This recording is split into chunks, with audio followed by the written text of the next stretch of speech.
venham ver. Ai, Que legal.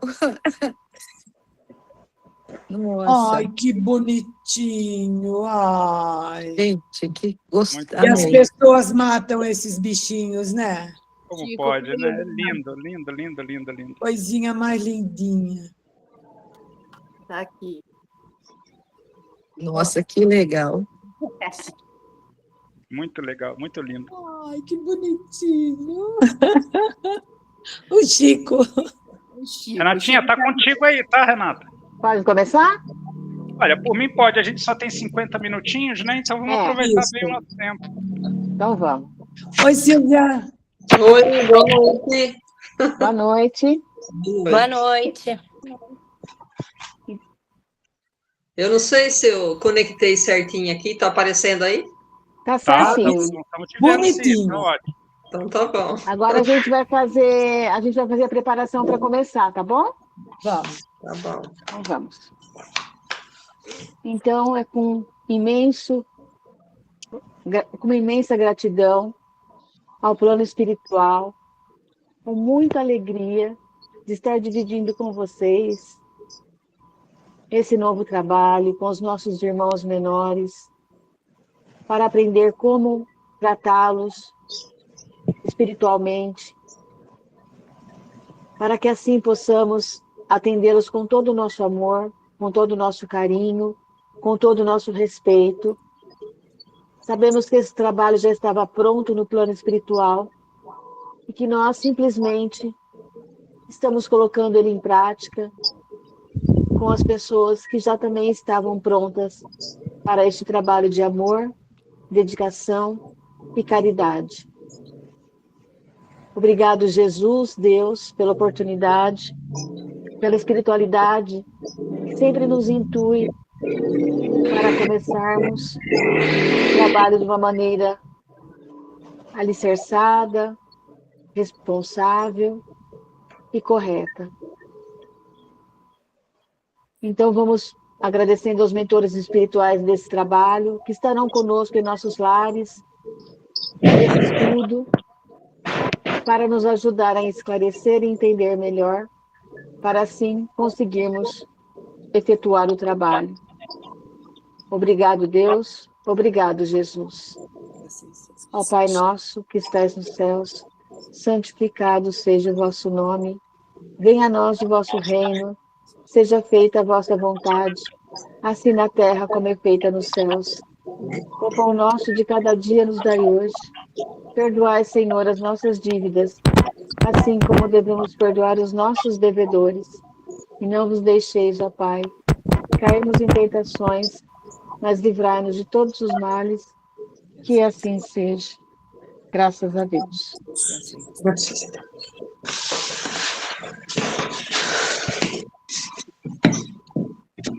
Podemos seguir aqui, Renatinha? Pessoal, posso falar uma coisa? É melhor os microfones fechados, só que Isso. a microfonia atrapalha também. Quem puder, só tem um botãozinho aí que parece um microfonezinho, aperta uma vez ele fica mudo, aperta de novo ele abre. Aí se quem tiver perguntas, quem quiser falar alguma coisa, é só apertar de novo o microfonezinho, ele abre e aí faz, tá bom? Podemos seguir assim? Vamos fazer um teste aqui, vou pedir uma pessoa aqui. Vamos, Denise, abre o microfone e dá uma boa noite para nós aí, só para ver se vai dar certo aí. Oi, Mira. Oi, pessoal. Boa noite. Ai, que ótimo. Bom, então apertou aí o botãozinho do microfone, só mais um teste aqui. Paloma, abre o microfone aí e dá uma boa noite para nós. Boa noite, gente. Boa noite. Perfeito, está funcionando direitinho. Aí a gente consegue seguir, né? Renata, posso tocar aqui? Não esquece de abrir o microfone. Renatinha?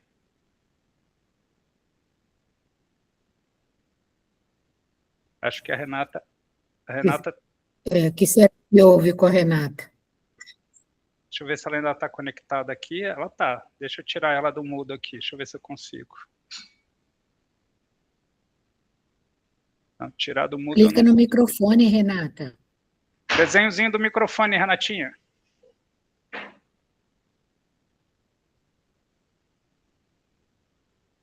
Se não conseguir, sai e volta, para a gente poder ter você com a gente aqui, é importante. Alguma coisa aconteceu lá com a Renata.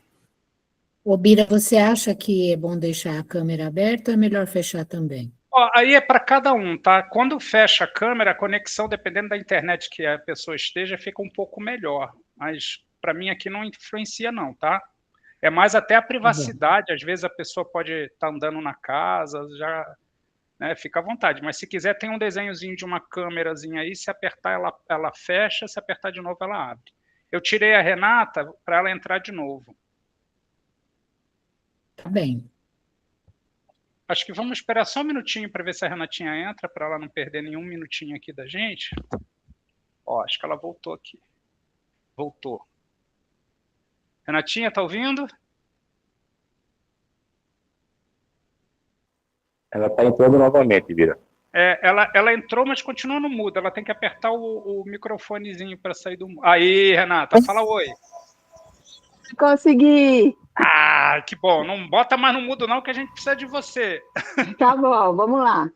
Então vamos lá, gente. A gente vai começar então hoje a leitura e o estudo aprofundado desse livro aqui, que está sendo projetado aí para vocês, A Alma dos Animais. Né? A gente vai falar um pouquinho da autora, que é a Irvênia Prada, mas é um livro que dá uma base importante para a gente, principalmente para a gente ver que a gente não está falando apenas, como se fosse pouco, né? Já é bastante, mas não apenas do que a doutrina espírita fala a respeito dos animais, mas a gente vai fazer uma conexão com a parte científica. Né? E para a gente começar aqui, eu vou ler com vocês aqui, mas assim, aqui não é uma palestra. Então, absolutamente em qualquer momento que vocês queiram fazer uma pergunta, falar alguma coisa, ter uma ideia e quer comentar alguma coisa, abre o microfone, né? Esse desenhozinho do microfone aí, abre e fala, Bira, queria falar uma coisa, e a gente dá uma paradinha e abre, tá? Para não ficar parecendo uma palestra, que a ideia aqui é a gente bater papo, e principalmente as dúvidas de vocês são dúvidas que com certeza geram esclarecimento, né? Que pode ser que traga um fio da meada para a gente falar sobre alguma coisa, pode ser que seja a dúvida de mais de uma pessoa, então é importante. Então a gente começa aqui, quem tem um livro nas mãos vai ver que a gente está seguindo a sequência do livro, o texto que está no livro, principalmente no início. O conteúdo do livro, eu vou, na medida do possível, eu vou incluir algumas coisinhas, eu vou... a Ronda está tomando banho aqui na frente da câmera, vocês devem estar vendo a Ronda tomando banho aí, né? Mas essa é a Ronda. A gente vai incluir algumas coisas, mas se vocês acompanharem o livro, vocês vão ver que os temas são esses. Então, eu vou começar lendo aqui a apresentação que a Irvênia, né, Irvênia Prado, que é a autora do livro, que ela coloca aqui, ó. Em meados da década de 1980, como presidente da Comissão de Ética da Faculdade de Medicina Veterinária e Zootecnia da Universidade de São Paulo, onde eu trabalhava, procurei elaborar uma proposta para que se regulamentasse a utilização de animais no ensino e na pesquisa. O texto desse projeto circulou demoradamente pelos diferentes níveis dos colegiados até chegar à congregação, à instância superior, sendo amplamente debatido. Como eu havia colocado, em alguns itens a expressão sofrimento animal, determinados colegas se insurgiram contra ela, defendendo a ideia de que a mente é atributo apenas humano, não se aplicando, portanto, aos animais. Então, aqui nesse primeiro parágrafo... Sofrimento mental. Sofrimento mental. Né? Aqui nesse primeiro parágrafo, a gente vê a doutora Irvênia se apresentando. Ela é médica veterinária, tá? Ela é atuante na USP, né, na Universidade de São Paulo, e nesse momento, lá na década de 80, ela era presidente da Comissão de Ética da Faculdade de Medicina Veterinária da USP. Então, quando a gente fala de USP, a gente está falando da nata científica do nosso país, né? USP, UFRJ, Unicamp. Então, a Faculdade de Medicina da USP é uma das melhores, se não a melhor, das Américas com relação a isso. E a Irvênia, como uma cientista da área veterinária, ela presidindo a comissão de ética, qual era o ponto que ela estava aqui, né? Se a gente às vezes lê e não presta atenção, né? Olha só, ela tinha uma proposta, olha essa parte que eu estou marcando aqui, uma proposta para se regulamentar a utilização de animais no ensino e na pesquisa. Quando a gente fala desse tipo de coisa, regulamentar significa colocar leis e diretrizes no uso de animais, né? A gente sabe que os animais são usados para testes, né, biológicos, testes de remédios, de cosméticos, entre tantas outras coisas. E a Irvênia estava querendo regulamentar isso, né? E uma das coisas que ela usou como mecanismo, né, é a parte que ela chamava atenção nessa pesquisa dela, a parte de sofrimento mental dos animais que eram colocados para esses testes e para essas pesquisas e que ela queria tanto regulamentar. Isso entra em bem-estar animal. Exatamente, entra em bem-estar animal. E aí, quando os outros acadêmicos de veterinária, né, alguns outros, viram essas duas palavrinhas juntas, sofrimento animal, eles ficaram chateados, que falaram, não, mas você está indo por um caminho que está errado, só os humanos é que têm mente, né, e então não deveria estar se preocupando com sofrimento mental, talvez sofrimento físico. Isso daqui, obviamente, um grande tabu na década de 80, né? A gente está falando de um tempo bastante, né, 46 anos atrás, isso era um ponto importante. Então, por aqui a gente já imagina quem é Irvênia Prada, essa mulher incrível que escreveu esse livro. Vamos continuar aqui a leitura dessa introdução. Eu saí dali, né? A Irvênia está falando que lá, quando ela recebeu essa puxada de orelha aqui, ela diz que saiu dali sem compreender como é que podiam conservar essa jurássica postura cartesiana pessoas de nível universitário e ainda mais médicos veterinários. Né? Quando fala jurássico, para quem não sabe, é da época dos dinossauros, né? Um pensamento muito arcaico, como que podia vir um questionamento disso, e pior, de médicos veterinários. E aí ela continua. Passei dias na biblioteca procurando argumentos acadêmicos, ela não está falando de espiritismo, que pudessem sustentar com ênfase a defesa que eu ainda estava elaborando com vistas ao aceite da expressão. Olha só o desafio dela para aceitar a expressão sofrimento mental em relação aos animais. Essa busca resultou num artigo que foi publicado em um dos órgãos de divulgação da minha faculdade, a USP, com um título bastante instigante e mesmo provocativo. Os animais têm alma?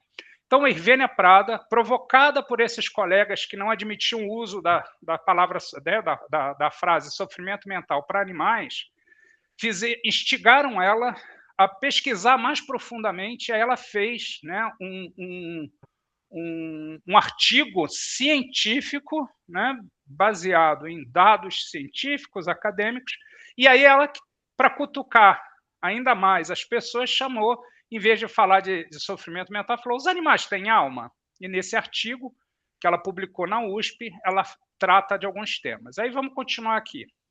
A isca, então ela fez de propósito, né? Quando ela colocou um artigo com esse tema, os animais têm alma, ela diz que a isca deu certo, pois a partir daquele momento, passei a ser convidada a proferir palestras sobre o tema, não apenas por diversos segmentos da própria faculdade, como por ONGs de proteção e defesa dos animais. Em uma dessas palestras, em evento em São Carlos, a Universidade de São Carlos também é uma universidade extremamente forte, né, que reunia várias dessas entidades da região, encontrava-se presente o professor doutor Fernando Costella, docente aposentado da USP, diretor da editora Mantiqueira, sediada em Campos do Jordão. Quando nos cumprimentamos, ele sugeriu que eu escrevesse um livro sobre o assunto, o que acabou acontecendo em 1997, sob sua orientação, com o título que eu utilizara como o título que eu utilizara no artigo, que era esse aqui, ó, Os Animais Têm Alma, já existia um livro com esse título, né, Os Animais Têm Alma, então ela optou por outro título, que é A Alma dos Animais, que é esse livro, né, que é uma edição desse livro, não é esse conteúdo que a gente vai ler, mas é a primeira edição desse livro, A Alma dos Animais. Aí a Irvênia continua. Logo, o artigo e o livro que escrevi tiveram o mesmo objetivo, demonstrar apenas com argumentos científicos aos integrantes da academia e também ao público leigo que os animais têm sim essa dimensão, a dimensão mente. Então, os animais têm uma mente, o que muitos ainda consideravam um atributo exclusivo dos seres humanos. Então, até aqui, não tem espiritismo envolvido. É a veterinária Irvênia Prada lutando e trazendo argumentos científicos para provar que animais têm uma mente consciente e logo tem sofrimento mental também, não só físico. Aí ela continua. Houve uma segunda impressão do livro em 2000. Então, aqui em 97, ela fez a primeira edição do livro. Em 2000, teve a segunda. Mas já faz um bom tempo que ela se esgotou. Então, teve 2 edições e se esgotou.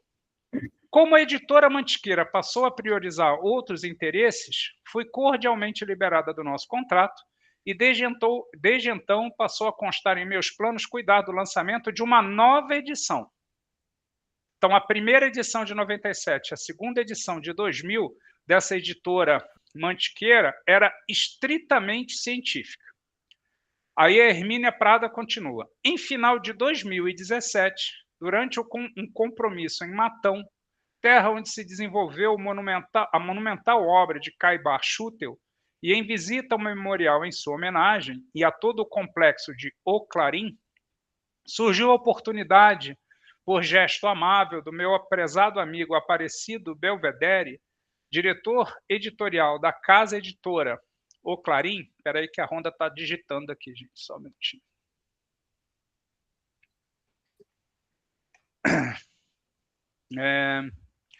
Deixa eu continuar aqui. Então, o meu prezado amigo Aparecido Belvedere, diretor editorial da casa editora O Clarim, de fazer com eles o lançamento desta nova edição. Fiquei muito feliz e agradecido. Então, seria a terceira edição do livro. E logo me pus a efetuar a revisão do texto antigo e ampliar o seu conteúdo, nele incluindo ainda informações procedentes de obras espíritas, o que conferiu nova característica a todo o contexto do trabalho. Então, só para a gente entender o contexto, ela começou em 97 com a primeira edição e em 2000 com a segunda edição, o livro era somente científico, então tratava de artigos científicos. Nessa nova edição de 2017, ela então inclui no livro contextos espíritas. Ela faz links com informações de Kardec, com informações de Chico Xavier através de Emmanuel e André Luiz. Ela, então, recheia esse livro, inicialmente científico, com informações doutrinárias. A gente não está falando aqui de uma pessoa qualquer, né? Não é o Bira, que nunca fez veterinária, mas que ama os animais, não. A gente está falando de uma cientista veterinária que começou olhando pela ciência e culminou trazendo os aspectos espíritas, que ela também é uma praticante do espiritismo, uma grande estudiosa, para esse livro. Com esse enfoque, ela continua, amplia-se um antigo objetivo que era o de demonstrar, por meios científicos, a senciência dos animais. Nesta nova edição, a proposta tornou-se mais ousada, pois nela se inclui a busca em desvendar a verdadeira natureza dos animais, reconhecendo que são seres espirituais em evolução, nossos companheiros de jornada na longa estrada da vida.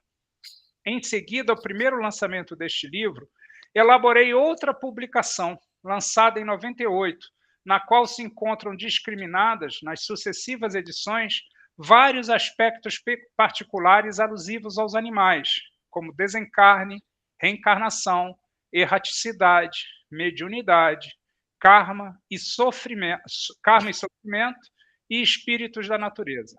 Assim, enquanto este livro que a gente vai estudar agora, A Alma dos Animais, abriu as cortinas para a exposição de um cenário amplo, motivando indagações a respeito da natureza desses seres, um outro livro dela, que eu acho que vale a pena a gente depois estudar, A Questão Espiritual dos Animais, é um segundo livro, passou a apresentar vários atos dessa magnífica peça do teatro da vida. Ela não se iniciou, nem vai se encerrar aqui, pois, como se costuma dizer, apenas levantou-se a ponta do véu que envolve esse grande mistério. Esta nova edição de A Alma dos Animais contempla, de início, uma reflexão sobre o que são verdadeiramente os animais e como eles são vistos pelos seres humanos em uma retrospectiva histórica. De fato, passaram como coisas, sem cognição e sem alma, muitos séculos. Postura que ainda mostra resíduos consideráveis na cultura atual, apesar do conhecimento que já se tem a respeito de sua verdadeira natureza, tanto no enfoque acadêmico quanto espírita. Bira, só um minutinho. Oi, Só um minutinho. A Silvana talvez esteja querendo entrar. Aí eu levantei a mão para avisar. Renata, eu acho que a Silvana acabou de me passar agora pelo WhatsApp que ela está tentando entrar. Pede para ela tentar de novo, que eu vejo aqui e autorizo. Neste momento não tem ninguém pendente aqui, mas pode ser que eu não tenha visto. Pode pedir para ela entrar que eu presto atenção. Eu vou pedir aqui, tá? de novo. Tá bom, obrigado, desculpa aí. Imagina, perdão. Nada, que isso. Alguém tem algum comentário para fazer até aqui, pessoal? É uma narrativa da Irvênia contando um pouco da história dos livros, né? Não sei se alguém tem algum comentário, podemos seguir? Nenhum comentário? Então vamos lá. Continuando aqui a descrição da Irvênia, né? Espera aí que o mouse sumiu. Só um minutinho. Vamos lá. Em seguida, o texto focaliza em paralelo a evolução orgânica e a evolução espiritual do ser, considerando como hipótese o aparecimento do corpo humano no planeta, bem como o processo de entrada do espírito no período que chamamos humanidade. Ao se falar da atuação do espírito na matéria, particularmente na estruturação dos corpos orgânicos, tornou-se imperativa a consideração do pulso da vida que neles se manifesta, verdadeiro mistério ainda insondável para a ciência. A indagação acadêmica, o que é vida, continua a ocupar a mente de ilustres pesquisadores, que, sem conseguir ainda desvendar suas origens e natureza, limitam-se a propor modelos de como a vida se manifesta, na condição de fenômeno anentrópico. O que significa anentrópico? A vida tende a criar e manter a organização, que a vida ela se mantém por si só, né? Esse é o aspecto científico que ainda é utilizado para a definição da vida, né? Que a vida ela se organiza e se mantém.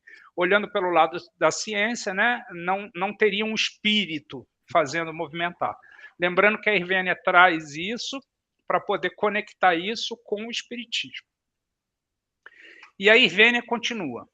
E como esse estudo foi inicialmente motivado pela proposta de se demonstrar que os animais têm uma mente, nada mais oportuno do que tratar mais diretamente essa questão, identificando os momentos em que ela esteve fora e dentro do contexto da ciência, ou seja, que o momento em que a ciência aceitou a mente dos animais e que não aceitou a mente dos animais. Além de focalizar algumas pesquisas que revelam irrefutavelmente, ou seja, revelam de uma forma que não dá para contestar a sua existência. Tudo nos leva à obrigatória indagação. Desde quando, no processo evolutivo dos seres, pode-se falar em mente, né? Numa mente? Então, essa é uma grande pergunta, né?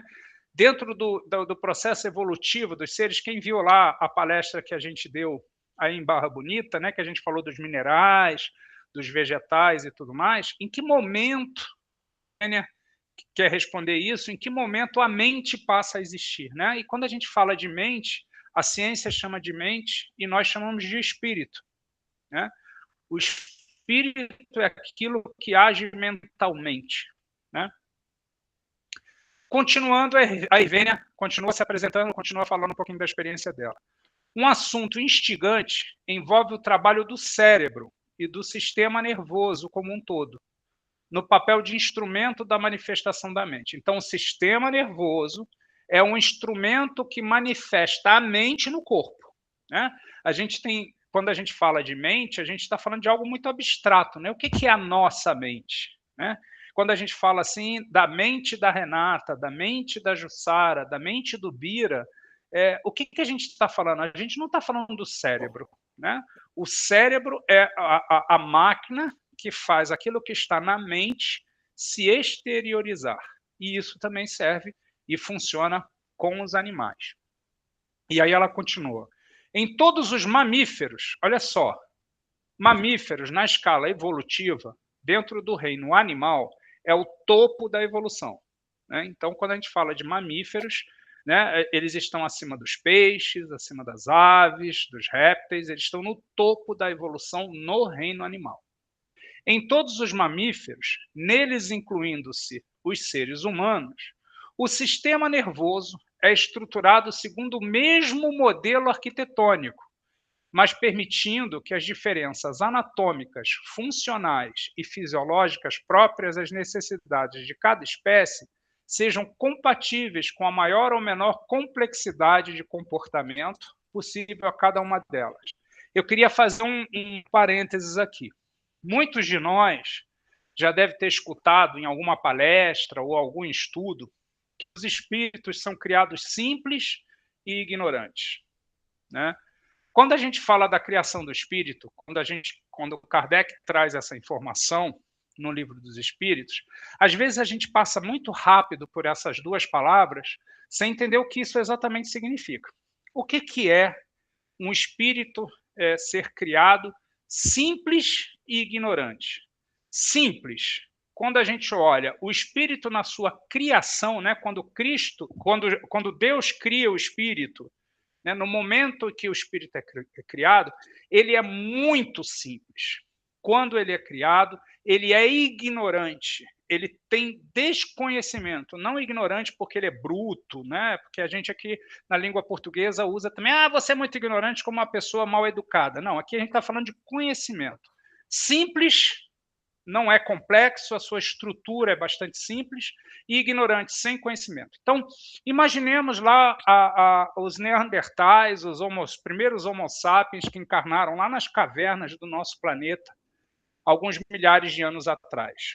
Se a gente pega um indivíduo daquele que estava encarnando, né, na pré-história, com aquele corpo primitivo, eles com certeza eram mais simples do que nós que estamos encarnados em 2026.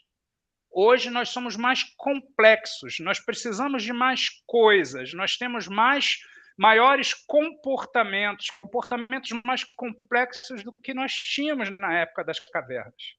E nós temos muito mais conhecimento hoje do que nós tínhamos na época das cavernas. Então, hoje, nós não somos mais tão simples e tão ignorantes quanto nós éramos na época das cavernas. Isso olhando só para a faixa de tempo em que nós somos humanos. Quando a gente inclui os animais, e aqui ele está falando dos mamíferos, isso daí fica muito maior, né? Se a gente for olhar, por exemplo, um porquinho da Índia, que é um mamífero, né?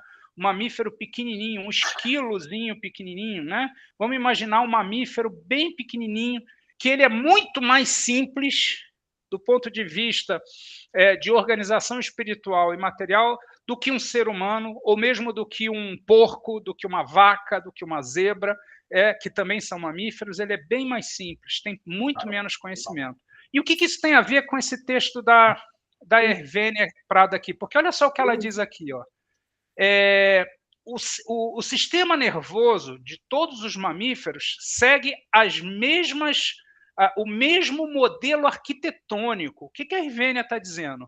O sistema nervoso dos mamíferos ele é muito semelhante. Então, é como se a gente pegasse uma planta baixa, né, de uma casa, né, e elas fossem semelhantes, né? Só que o que diferencia um mamífero animal inferior de um mamífero animal superior do ser humano, olha o que ela coloca aqui, ó, com maior ou menor complexidade de comportamento possível a cada um deles. O que diferencia é a complexidade, maior ou menor, que aquele indivíduo que está encarnado no mesmo modelo de sistema nervoso possui. Então, o sistema nervoso humano ele tem as mesmas características arquitetônicas do sistema nervoso de um esquilo, de um ratinho. O que muda é que o ser humano é extremamente mais complexo em seus comportamentos do que um ratinho. E aí a gente faz um link aqui com simples ignorante. Então, nós temos a mesma base nervosa de sistema nervoso de todos os mamíferos. De novo, gente, aqui não é palestra, então quem quiser abre o microfone e pode fazer as intervenções, tá bom? Bira, você falou que o mamífero é o da escala superior. Isso. Dentro dos animais, os mamíferos estão na escala superior. Quando a gente fala de mamíferos, aí, baleia, né? Baleia é mamífero, né? Sim, e aí entra o começo de tudo foram os animais das águas, da água. Isso. Então, a baleia, nessa categoria, né, de animais da água, ela já existia, e assim ela era superior, por ser mamífera, superior aos outros animais de água. É isso? Sim. Eu não sei se vocês já viram em literatura que falam que o golfinho, uma literatura que eu li, né? Falando que o golfinho é a última. Quando o animal está na encarnação do golfinho, é a última que antecede a hominal. Então, aí existem várias teorias, tá? Nenhuma delas é muito assertiva.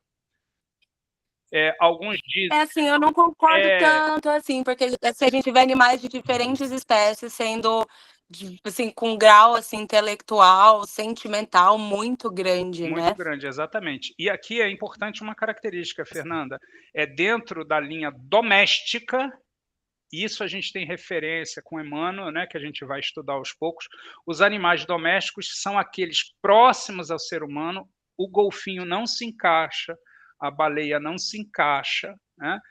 Os domésticos é que estão mais próximos da humanidade justamente pela proximidade que tem com os seres humanos.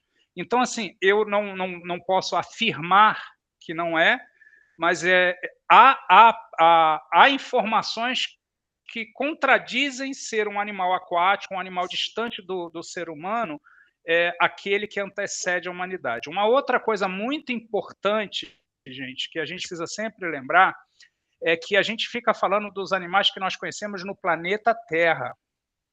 Existem animais superiores em outros mundos. Então, aqui é só uma hipótese, se a gente só tivesse os animais que a gente tem na Terra, é muito provável que o mais próximo do ser humano seja um cão, seja um gato, por conta da extrema proximidade que tem com o ser humano. É só por isso. Tá? Essas são as informações. Mas a gente tem relatos num livro chamado Diários de uma Morta, de Maria João de Deus, psicografia de Chico Xavier, que ela relata animais em Júpiter. E são animais muito mais evoluídos do que os que estão aqui no nosso planeta. E certamente os animais, o nosso gatinho, o nosso cachorrinho, por mais evoluído que seja, ele não vai desencarnar e encarnar como humano imediatamente. Ele vai ter outros momentos de evolução em outros mundos, ainda como animais, até um ponto em que ele possa receber o diplominha de humanos. Mas o que tem que ficar na nossa mente é que dentro do nosso planeta, os animais domésticos são aqueles, e isso tem um objetivo divino, né? Uma providência divina, porque eles estão aprendendo conosco, e nós estamos aqui como anjos desses animais domésticos, sem esquecer que animal doméstico não é só cão e gato, é o porco, é a vaca, é a galinha, é o cavalo, são os animais próximos aos homens, próximos aos seres humanos, que é diferente de um leão, que é diferente de um tigre, que a vida deles é uma vida selvagem, geral, animais selvagens, animais silvestres e animais domésticos. Selvagens,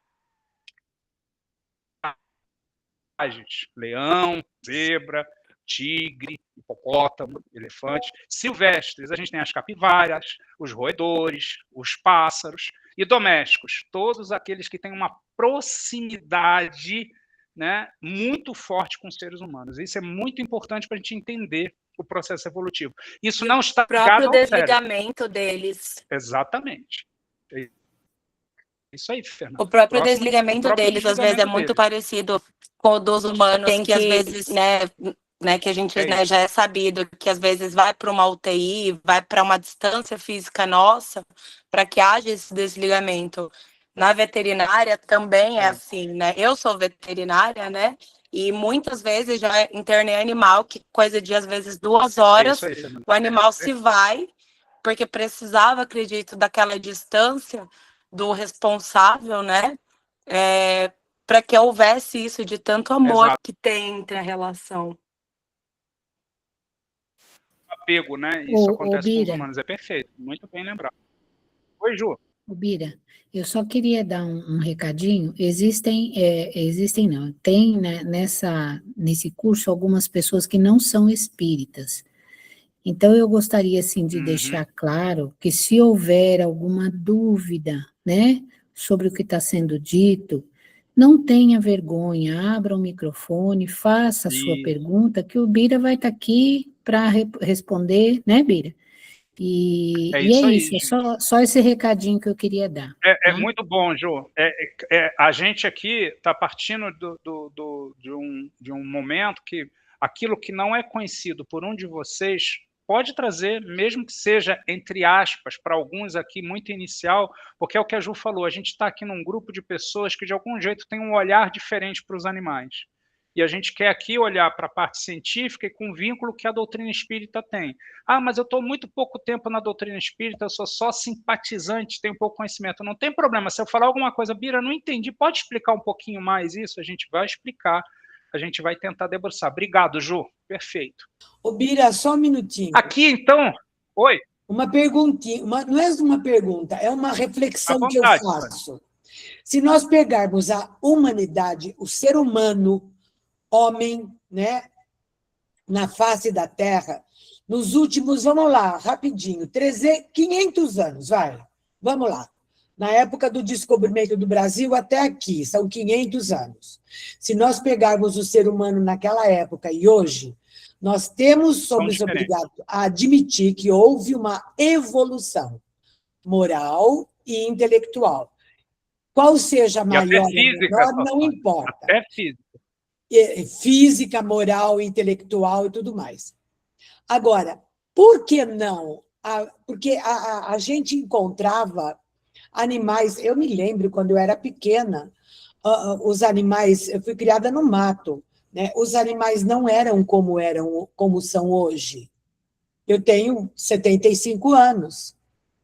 Né? Então, nós temos obrigatoriamente que admitir que os animais, a espécie animal, não a hominal, a animal, sofreu um upgrade também nesses últimos 500 anos. Vamos lá. Com certeza. É por isso que hoje nós vemos na Terra orcas segurando filhotes mortos nas costas. Isso nunca foi detetado. Entendeu? Hoje nós vemos animais sendo usados em hospitais para ajudar as pessoas. Sim. Entendeu? Então, nós temos que... Tudo é evolução. É isso só que eu queria passar. Não, perfeito, Sônia. E assim, o que vale para os humanos também vale para os animais com relação à evolução desse planeta. Esse teu exemplo aí é bem legal. Se a gente pegar um espírito que desencarnou em 1500 e forçar ele a encarnar num corpo de 2026, ele provavelmente vai desencarnar. O corpo sofreu uma mutação bastante grande, o nosso cérebro mudou de configuração ao longo do tempo, porque apesar de ser muito pouco tempo, o pouco tempo é muito quando a gente fala de desenvolvimento genético, né? Então, isso vale para os animais. Com certeza, um cachorro de 1500 é diferente de um cachorro que está encarnando em 2026, até por conta da proximidade com os humanos hoje, serem ainda maiores, inclusive a dependência deles. Mas continuando aqui o que a Irvênia, né? A Irvênia, então, falou aqui sobre o sistema nervoso, o cérebro e o que diferencia, então, maior ou menor complexidade entre as espécies. Aí ela continua. Há destaque também... Oi? Desculpa te interromper, é que eu fiquei com uma dúvida aqui, rapidinho. Claro, fica à vontade. Eu sou espírita, mas eu sou iniciante, né? No caso. Bom. Eu estou no meu 2º ano. Aí eu ouvi vocês falando sobre o desapego dos animais, que é mais fácil quando ele está longe do dono. Por quê? Por causa do vínculo afetivo ou por causa da energia? Isso funciona também para os humanos. Eu acho que você está falando sobre o desencarne, que foi o que a Fernanda falou. É isso, Maria? Isso. O desencarne, ele é sempre mais difícil, isso vale para o humano ou para os animais, quando as pessoas que amam aquele ser que está em processo de desencarne estão muito próximos. Porque o que acontece, né?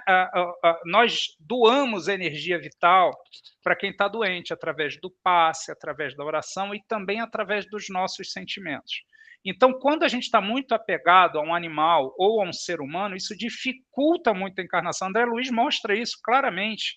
Acho que é no livro Missionários, quando ele fala lá das desencarnações que ele ajuda a acontecer, que às vezes é necessário que a espiritualidade promova até uma melhora no quadro da doença de uma pessoa, para que a família fique aliviada e pare de doar intensamente as energias, para então os técnicos da desencarnação irem lá e provocarem a desencarne. Exatamente a mesma coisa acontece com os animais, só que como a nossa energia do humano ela é mais forte do que a energia do animal, o nosso apego ao animal dificulta ainda mais o desencarne dele.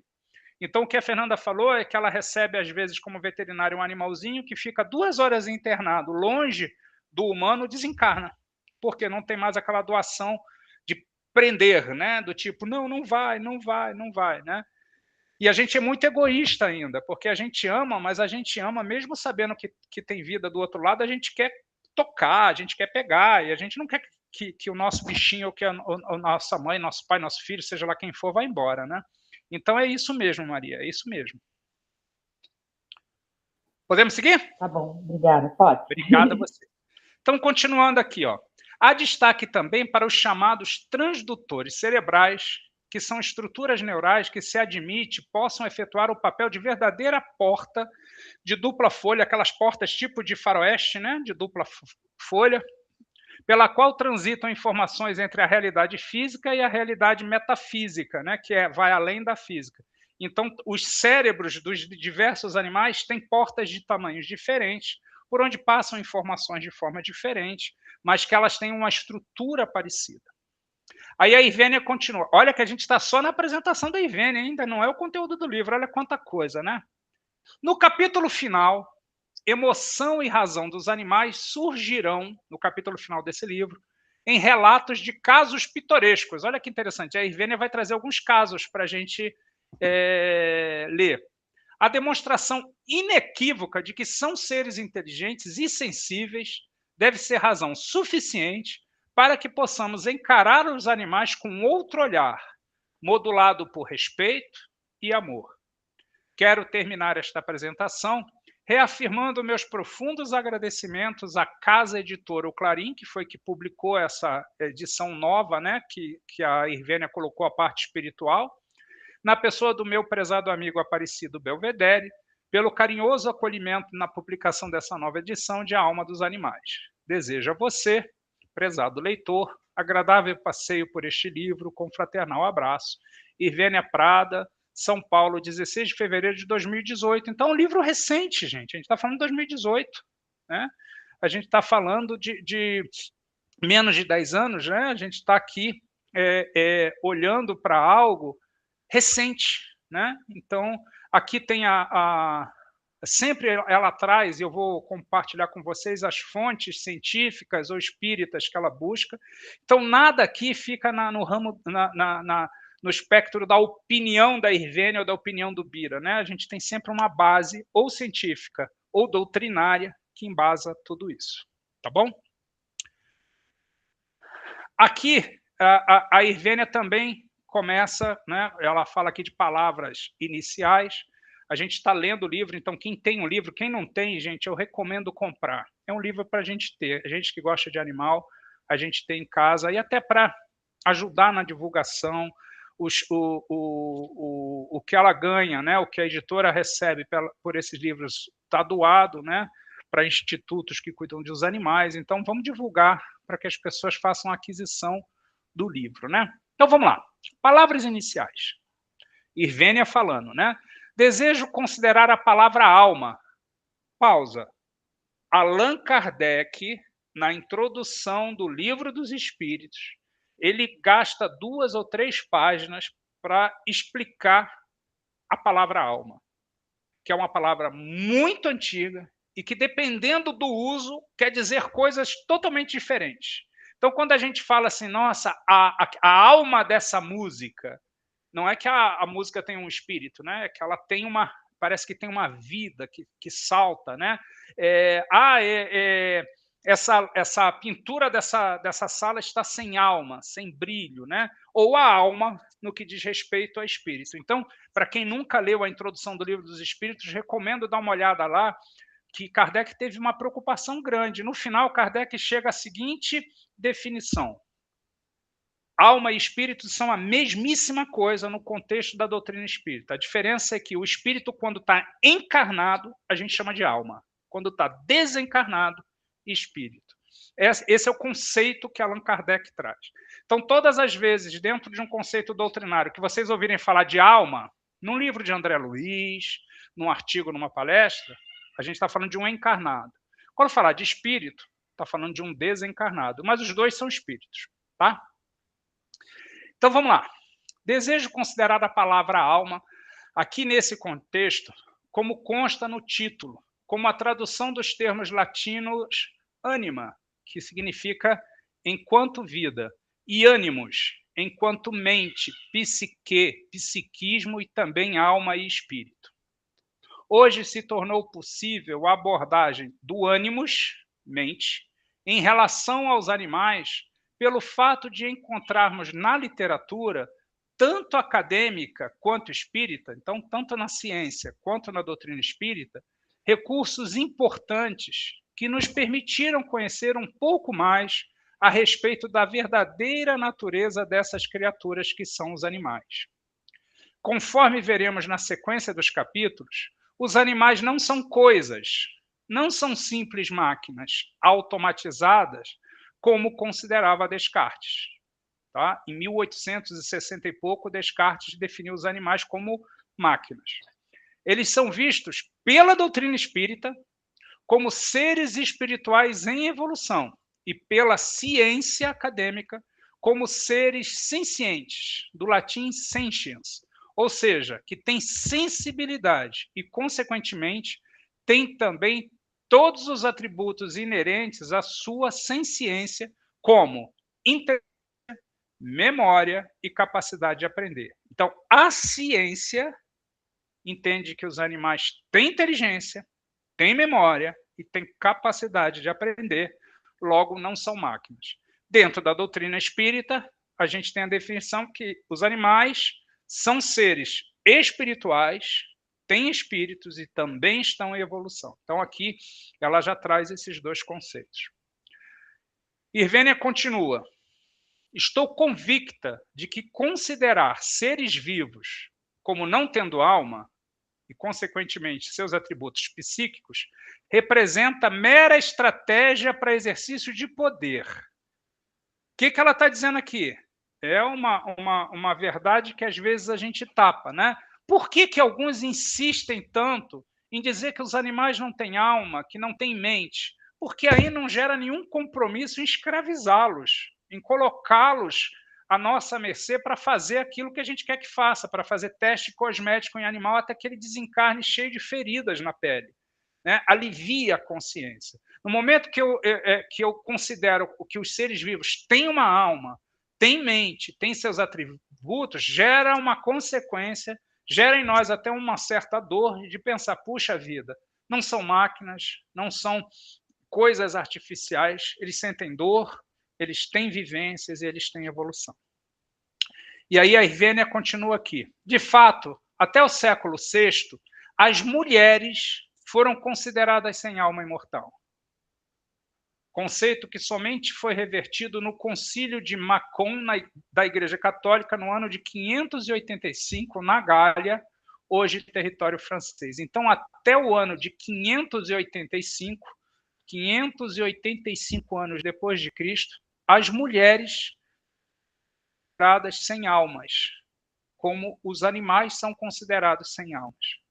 Olha isso aqui, gente. Também há pouco mais de 100 anos, no Brasil e em outros países, nos quais vigia a escravidão, né, nos quais ainda tinha escravidão de seres humanos, igualmente não se admitia a existência da alma para os escravos. Então, negros não tinham alma, indígenas não tinham alma, né? Que indigna manobra que a religião institucionalizada adotara para conviver com essa barbaridade. Quando eu digo que não tem alma, eu não preciso me preocupar com aquilo, com o sofrimento que eu estou infligindo neles. Diga-se de passagem, para a vergonha nossa, o Brasil foi o último país escravocrata a abolir esse comportamento. Foi o último país a libertar os escravos. Então, tidos como sem alma, mulheres e escravos eram subjugados e explorados ao arbítrio dos poderosos. Então, é muito mais fácil eu usar os seres quando eu determino que eles não têm alma. Gente, eu sei que já deu nossa hora, mas só falta um parágrafo, Renatinha. Podemos fechar esse parágrafo? Sim. É rapidinho. Com certeza. Então, tá bom. Hoje, julgamos absurdo e intolerável o que aconteceu com as mulheres e com os escravos. E nos perguntamos quanto tempo ainda será necessário para que, em relação aos animais, a humanidade reconheça e admita as características físicas, psíquicas, mentais de sua verdadeira natureza, passando, então, por dever de consciência, a poupá-los dos sofrimentos que a eles são impostos e a respeitar neles o direito à própria vida. Então, é um desabafo da Irvênia falando aqui sobre a história de quem tem e quem não tem alma ao longo da história da humanidade. Primeiro, as mulheres não tinham alma, os escravos não tinham alma, os animais não têm alma, os pobres não tinham alma, né? Eram só os ricos, eram só os da nobreza. Então, a gente sempre desvia o foco da alma para que a gente tenha conforto espiritual de usá-los ao nosso bel prazer. E aí, pessoal, na semana que vem, a gente vai entrar no capítulo 1 do livro, né? A gente vai parar aqui, né? Aqui só um fechamento, né? Deixa eu ver qual foi a anotação. Ciência acadêmica relutou em aceitar o sofrimento animal dos animais, exatamente como a sociedade do passado negou a existência da alma de mulheres e escravos para justificar a dominação. E aí, no capítulo 1, a gente vai ver essa visão desconstruída. O que vocês acharam, pessoal? Deu para a gente iniciar aqui? É pouquinho tempo, mas é um tempo razoável. A gente tem sempre um compromisso no dia seguinte, a gente precisa descansar. Mas eu queria ver aí se está boa a dinâmica, a gente vai mergulhar um pouquinho mais. Queria a opinião de vocês. Aí abre o microfone rapidinho, fala um pouquinho para a gente poder encerrar hoje.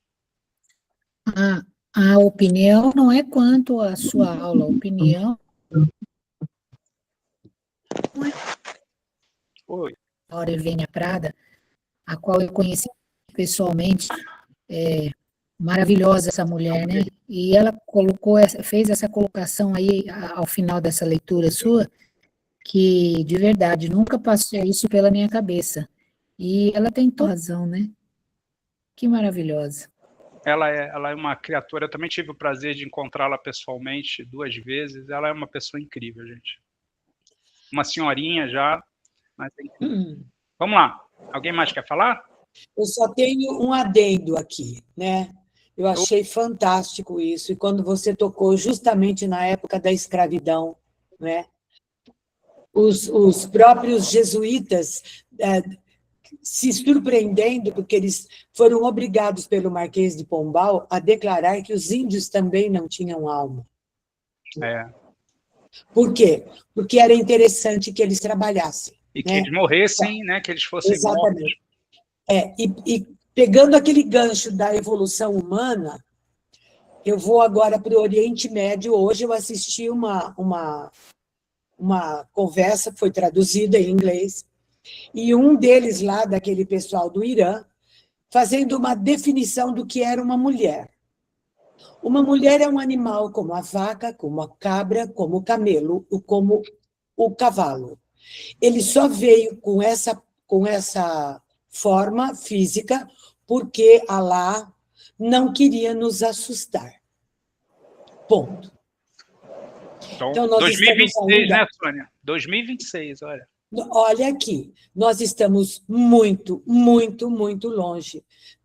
Aquela parte do mundo está muito longe. Eu acho que nós temos que pensar sempre em termos de evolução. Eu vi isso, eu escutei esse imã falando, eu tive vontade de chorar. Sinceramente. É muito triste. É só esse gancho que eu queria passar, porque aquilo me... Nossa. É muito doloroso. Mas você está de parabéns. E, olha, eu quero mais uma vez agradecer. Olha que coisa bonita. Estamos 27 pessoas. 27 pessoas, né? Muito legal, né? Olha que coisa bonita. Eu acabei de fazer um convite para uma amiga. Acabei agora, não. Um pouquinho antes de eu entrar pelo Face, ela... Oi, Sônia, tudo bem? Eu falei, o que você tem de novo? Ai, meu cachorro, desculpa. E eu falei, eu tenho uma coisa linda para te falar, vamos conversar, piriri, pororó, porque eu quero te apresentar um grupo que eu estou falando, que é sobre animais. Oba, eu quero. E ela é realmente daquelas que senta, que vai buscar o bicho longe, que dá comida, que briga, sabe? Ela só não faz como eu, não chuta quem mata, quem machuca. Porque eu quase fui presa já por causa disso. Mas vocês estão de parabéns, e mais uma vez, Renata, obrigada a você e aos seus anjos de luz que iluminaram a sua cabeça para falar com a Jussara, encontrar o Bira e trazê-los para cá. Que isso. Obrigada, Sônia. Já estava tudo certo, né? A gente só é instrumento, na verdade. É o que eu estou falando. Né? Chegou na hora certa, por causa disso, exatamente. Sim, Pessoal, eu vou fazer o seguinte, eu vou subir está gravado, tá? Tudo que a gente viu aqui, eu vou colocar no YouTube do Sementes de Humildade, eu vou passar o link para a Renatinha, e ela divulga para vocês aí, quem quiser depois ver, ouvir com calma, né? Ou mandar para alguém, convidar para vir semana que vem, a gente está junto aqui. Para a gente fechar... Maravilha, porque me perguntaram, viu? Eu estou gravando e vou subir no YouTube e mando o link para vocês. Precisa ter feito o curso para saber indicar? Não, Fernanda, pode ser qualquer pessoa. A única coisa é que para trabalhar lá no GBEM, né, no Grupo Espírita Bezerra de Menezes, para ir lá dar passe nos animais, aí tem alguns pré-requisitos que a Renatinha pode ajudar. Mesma coisa no Semente. No Semente também a gente aplica o passe nos animais aos domingos, mas também não quer dizer que todo mundo que está aqui vai poder. Aí tem que fazer o curso de passe, tem outros pré-requisitos. Mas para participar aqui, qualquer pessoa, mesmo não espírita. Bom, eu queria convidar vocês para fazer junto comigo, né, para a gente encerrar, a oração de São Francisco. Mas antes disso, a gente tem que algumas pessoas às vezes questionam, né? Pô, mas a oração de São Francisco é uma oração católica e tudo mais. A gente tem que esquecer os rótulos, né? A espiritualidade tem uma hierarquia moral, né? Onde Jesus é o governador do nosso planeta, onde Maria de Nazaré está junto com ele governando o planeta e alguns outros luminares. E existem espíritos que são responsáveis por determinadas áreas de atuação dentro do planeta Terra. Por exemplo, Maria de Nazaré, reconhecida aí nas obras espíritas como aquela que mantém o trabalho de assistência aos nossos irmãos suicidas. E o nosso irmão Francisco de Assis, que foi canonizado, né, um santo pela Igreja Católica, né, porque ele era um frei, ele é o grande responsável pelo trabalho voltado para os animais no planeta Terra. Então, quando a gente faz uma oração de São Francisco e a gente dedica para os animais, a gente está falando assim, São Francisco, o Francisco de Assis, você que cuida de toda a vida animal no nosso planeta, usa um pouquinho das nossas energias para levar até os animais que mais precisam. Então, não tem a ver com selo religioso, católico, protestante, ou seja o que for, mas tem a ver com entregar um pouco da nossa energia para aqueles que são responsáveis pelo espiritual do planeta inteiro. Quando a gente fala de bombardeios no Irã, quando a gente fala de bombardeios no Líbano, ou na Rússia, ou seja onde for, a gente está falando de morte de seres humanos e também de animais. Né? E às vezes, nas nossas orações, como a gente fica aflitos, né, pelas mortes dos humanos, a gente esquece um pouquinho dos nossos irmãos animais. Então, essa oração de São Francisco eu dedico para os nossos irmãozinhos menores que estão sofrendo, né, com esses desencarnes em massa, onde está havendo as guerras. E eu peço, então, você junto comigo, vamos fazer a oração de São Francisco. Senhor, fazei de mim um instrumento da vossa paz. Onde houver ódio, por humanos ou animais, que eu leve o amor. Onde houver ofensa, que eu leve o perdão. Onde houver discórdia, que eu leve a união. Onde houver dúvidas, que eu leve a fé. Onde houver erro, que eu leve a verdade. Onde houver desespero, que eu leve a esperança. Onde houver tristeza, a alegria. Onde houver trevas, que eu leve a luz. Ó Mestre, fazei que eu procure mais consolar humanos e animais do que ser consolado. Compreender humanos e animais do que ser compreendido. Amar humanos e animais do que ser amado. Pois é dando que se recebe, é perdoando que se é perdoado, e é morrendo que se vive para a vida eterna. Então, meus irmãos, muito, muito, muito obrigado. Semana que vem, 20 horas, estaremos juntos aqui. Renatinho, obrigado pela oportunidade. E a todos vocês, 26 pessoas que estão aqui conosco, beijo no coração, uma excelente noite para vocês. Obrigada. Boa noite. Boa noite. Boa noite. Beijo para você. Obrigada. Boa noite. Boa noite, gente. Boa noite. Boa noite. Beijo, Ju. Beijo no Írio. Boa noite, pessoal. Até semana que vem. Boa noite. Beijo, Bira. Beijo, Nanaira. Beijo.